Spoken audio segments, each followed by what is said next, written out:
The Indiana Fever have stacked their roster with not one, not two, but three enforcers who won't put up with any of that bullshit anymore. Caitlin Clark spent the previous season taking cheap shots, getting hacked, and dealing with offenders who believed they could intimidate their way into stopping her. So the Indiana Fever have got their enforcer. They have got their enforcer for Caitlin Clark. And I'm not gonna lie, when it comes to Caitlin Clark and their enforcer, last year everyone was talking about them needing an enforcer. Enter Howard, Natasha.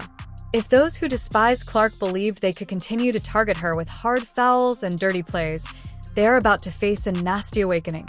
Sophie Cunningham, Dananna Bonner, and other veteran stars play with an edge and aren't afraid to be physical. The message is very clear. You must deal with them first if you want to pursue Clark. The closest thing they had was Erica Wheeler. That was the closest thing they had for someone to defend Caitlin Clark was Erica freaking Wheeler. Maybe Tammy, but Caitlin Clark was getting hit a lot. She was getting hit a lot early and they needed their Charles Oakley. This move goes beyond simply adding talent. It's a statement that the Fever are here to dominate, not just compete, and with these new players, they've assembled a team that can play fast, play tough, and most importantly, protect their star player. Now that Clark's bullies have been placed on notice, let's examine how these three game changers will turn the Fever into one of the WNBA's most dangerous teams. Sometimes you need one of those players on your team. You need one of those enforcers. Every good player, by the way. Every good player, every good team that is a super duper star. Most of the time have enforcer type players. Consider this. Everybody is waiting for Caitlin Clark, the most exciting rookie the WNBA has seen in years, to put on a show when she takes the court for her first season. However, rather than receiving a smooth welcome to the league, she receives hard fouls, unnecessary contact, and a level of physicality that almost seems to be directed at what was happening here. That's all I see. They try so long to get respect for women's basketball, and then they treat it like a junior high school girl's locker room. Junior high school girl antics on the court. Let's dissect it. This wasn't your average rookie treatment.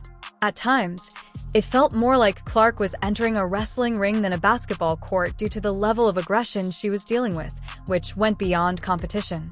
She was frequently hit with cheap shots, body checks, and fouls that had no place in the game. This is where it gets shocking. The statistics show that Clark wasn't just another rookie getting used to physical play. She was singled out. Of all the WNBA's flagrant fouls last season, a staggering 177% were committed against her. This isn't just tough defense. It's a blatant sign that players were intentionally trying to rough her up. Now, what little girl wants to grow up and play in a league where you're targeted like that? How do you sit here and profess and demand that everyone take women's sports seriously when you can't even take it seriously enough to not act like a junior high queen on the court? It's stupid. That's so dumb. It looks like a soap opera. And taking the Initiative 1 team, the Chicago Sky, was responsible for an astounding 80% of those egregious fouls against Clark. This is not merely a coincidence. Rather, it is a declaration that they weren't merely attempting to defend her. Rather, they were attempting to send a message. However, it was clear that Clark's presence was making some players uncomfortable, whether it was out of intimidation, frustration, or a simple attempt to slow down a rising star. We went up really strong a lot of times and we didn't get a lot of calls. And going back and looking at the film, I've seen a lot of calls that weren't made. I guess some people got a special. One of the worst examples was provided by Angel Ree herself. Imagine Clark driving down the lane with everyone's attention on the basket when all of a sudden, Ree sends her crashing to the ground. The crowd goes silent, and fans hold their breath, wondering if she'll get up. The hit was so bad that even commentators began to wonder if it had gone too far, but Clark, who was changed, got back up and continued playing as if nothing had happened. Clark. I mean, that's clearly a foul, which was called. The question is, will they call it unnecessary? Kennedy Carter. That's what makes Clark unique. Her poise in the face of stress, even after taking a blatantly cheap shot from Chindi Carter-Clark, she maintained her focus, while others debated whether the hits were too much. Clark's response was straightforward. That's just not a basketball play, but you have to play through it without complaining or taking offense. That's the kind of mental toughness that makes legends. The signing of Natasha Howard represents a massive step forward for the Indiana Fever and their quest for a championship. In Howard, the Fever gain a three-time WNBA champion, a Defensive Player of the Year, an All-Star, and a veteran with more than 300 games played. However, even though Clark demonstrated that she could handle the blows, the Fever front office knew they couldn't allow her to play another season without protection, so they made some significant moves. With the addition of some tough enforcers, Indiana is ensuring that no one is getting away with bullying Clark any longer. Who are these enforcers, and how are they going to alter the Indiana Fever's entire dynamic? Let's get started. But all of that, and we haven't yet touched upon what Howard does best: defend. Howard was named Defensive Player of the Year in 2019 and has finished in the top 10 of the Defensive Player of the Year voting 3 times in her career. Howard has averaged at least 1 block and 1 steal per game in each of her last 7 seasons. And that versatility is really what makes her a weapon on defense. When Natasha Howard entered the locker room, the message was obvious. She is not just another member of the Indiana Fever. She is the enforcer the squad sorely needed. People who don't know Caitlin Clark are no longer an easy target. Howard has won 3 WNBA titles, 1 Defensive Player of the Year, and possesses a toughness that transforms a team's whole identity. She isn't here for showmanship. Rather, she is here to ensure that Clark's days of being harassed on the court are done. Last season, with a minimum of 25 games played, Natasha Howard was one of just 13 players to average 18 points per game. She was one of 16 players to average 7 rebounds per game. And the list of players to average both 18 and 7 last year, short and elite.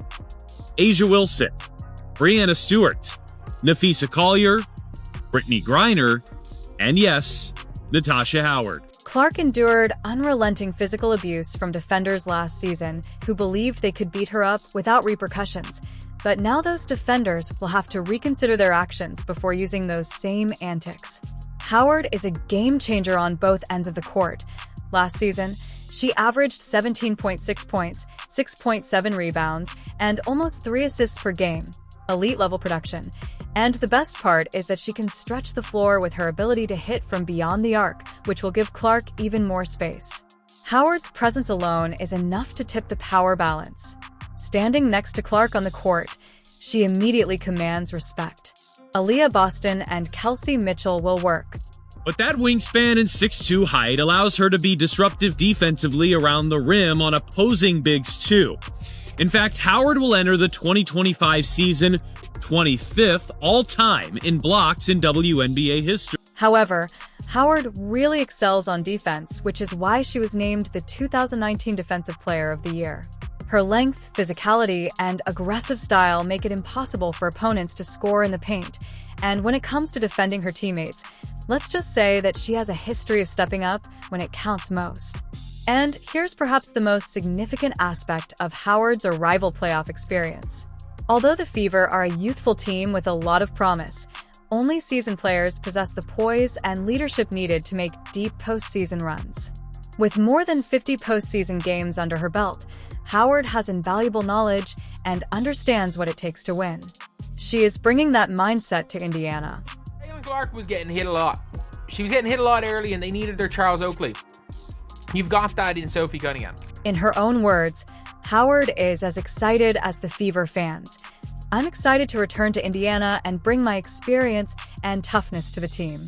I want to help Caitlin and the Fever compete at the highest level, and that's exactly what she's going to do. This move isn't just about protecting Clark, it's about elevating her. Howard understands what it takes to be a champion, and now she's here to show Clark and the Fever how to dominate with her in the mix. Indiana isn't just fighting back, they're prepared to take over. There are so many videos of Sophie Cunningham just starting brawls. Sophie Cunningham is going to Indiana, and the WNBA has just become much more intriguing. If Caitlin Clark needed someone to control the bullies while she was shooting threes, she was the one to provide it. This offseason, the Fever weren't only searching for talent, They were also searching for toughness, and they found both in Cunningham. Sophie Cunningham, in general, is just wild. Wild is the best word I can use to describe Sophie Cunningham.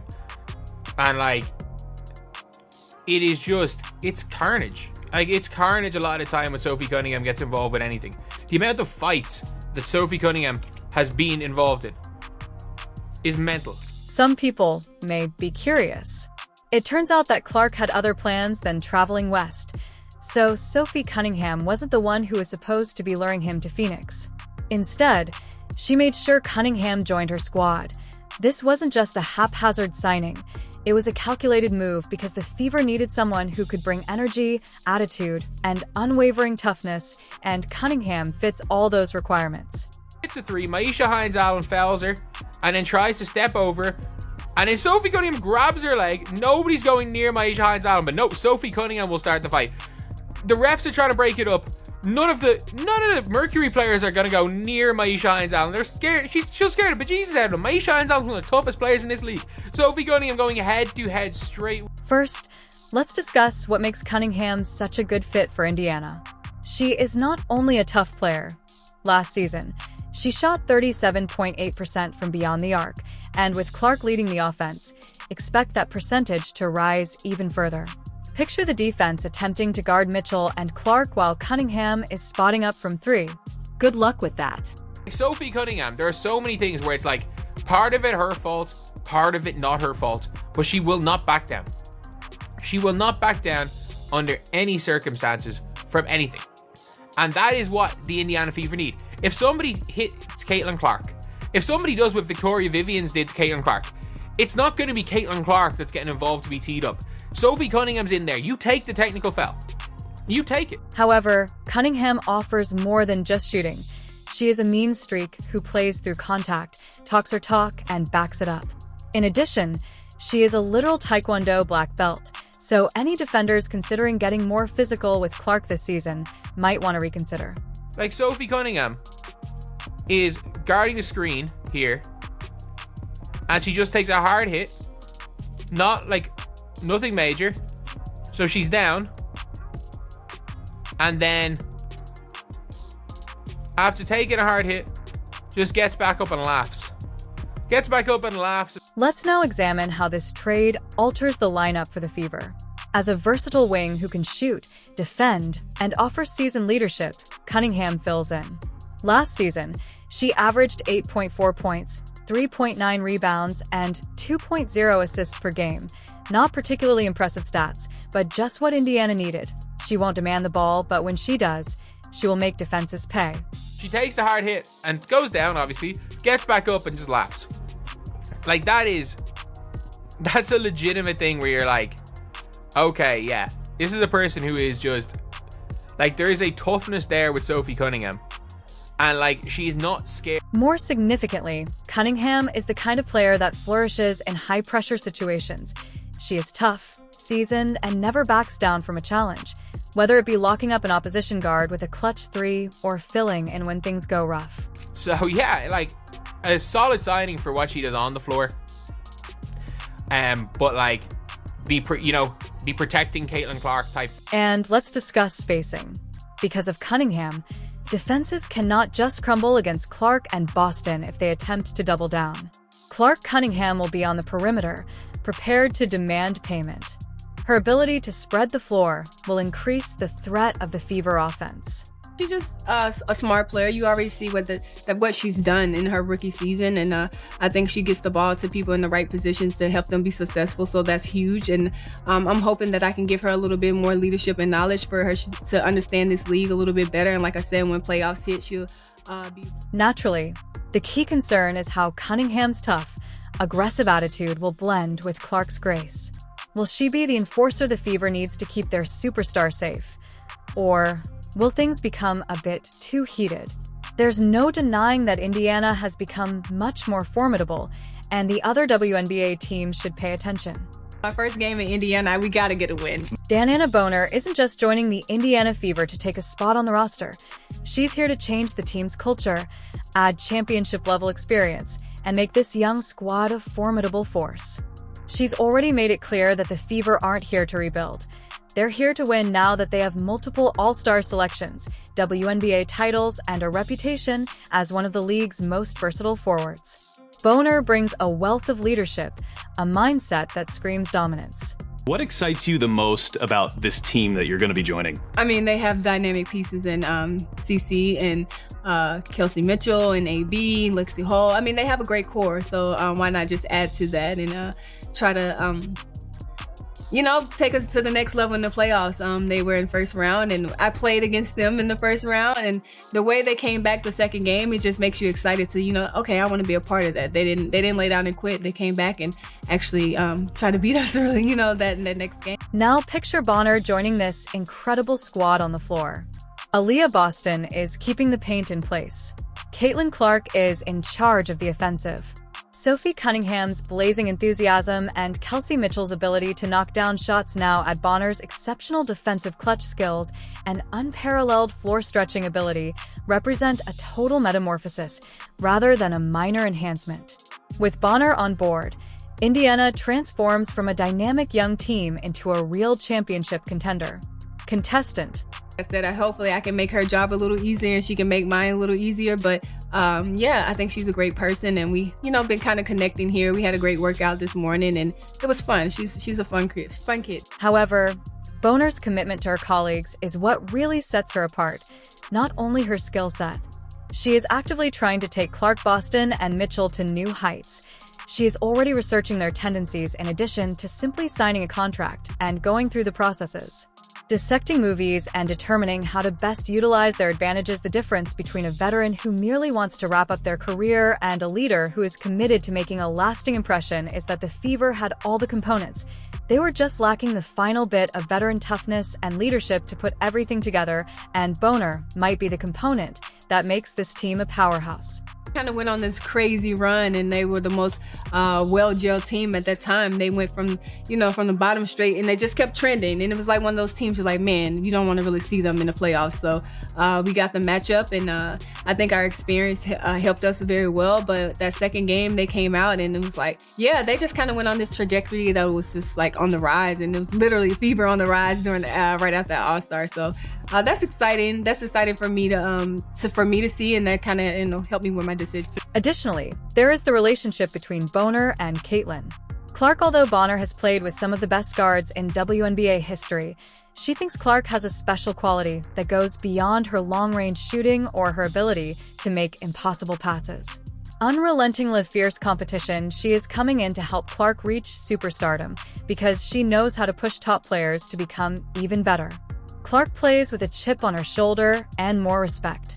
That experience to a young, maturing team, what can you provide?